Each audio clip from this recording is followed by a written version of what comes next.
સરદાર પટેલની 150મી જન્મજયંતિ નિમિત્તે પોલીસ કમિશનર દ્વારા 10,000 વૃક્ષોનું વાવેતર કરવામાં આવ્યું.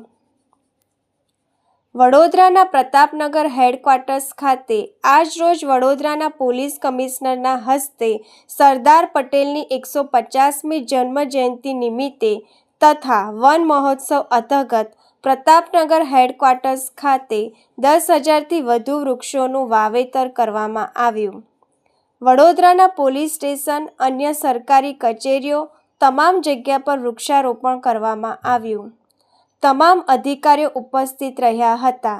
જ્યારે વડોદરા શહેરના પોલીસ કમિશનર વડોદરા શહેરના નાગરિકોને અપીલ કરી હતી કે પોતાના ઘરના કમ્પાઉન્ડમાં એક વૃક્ષનું વાવેતર કરો, જેથી વડોદરા શહેર ગ્રીન સિટી તરીકે ઓળખાય. વન મહોત્સવ 2026ના ભાગરૂપે આજે પોલીસ વિભાગ દ્વારા પોલીસ સ્ટેશનો,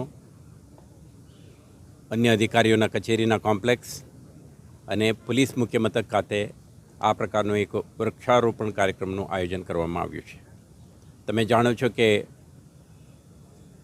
છેલ્લા ઘણા વર્ષોથી ચાલતા આ પ્રક્રિયા આજે જે ફેસ્ટિવલ ઓફ ફોરેસ્ટ તરીકે જ્યારે આપણે સેલિબ્રેટ કરીએ છીએ, આખા પખવાડિયા દરમિયાન જુદા જુદા વિસ્તારોમાં આપણા પ્રયાસ છે કે ગ્રીન કવર લાવવા માટે આ પ્રકારનું પ્લાન્ટેશનનું ડ્રાઈવ ચલાવીએ.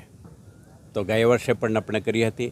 તમે જોઈ શકશો કે આપણા આખા કેમ્પસ ગ્રીન કેમ્પસ બનવાની દિશામાં ચાલી રહ્યું છે. આ જ પ્રકારના પ્રયાસો શહેરમાં દરેક વિસ્તારમાં થાય. દરેક નાગરિક પોતાના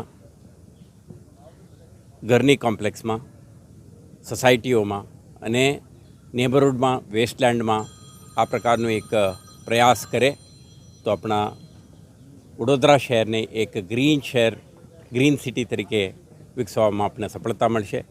આ શુભ પ્રસંગે દરેકને આપણા તરફથી ખૂબ ખૂબ શુભકામનાઓ.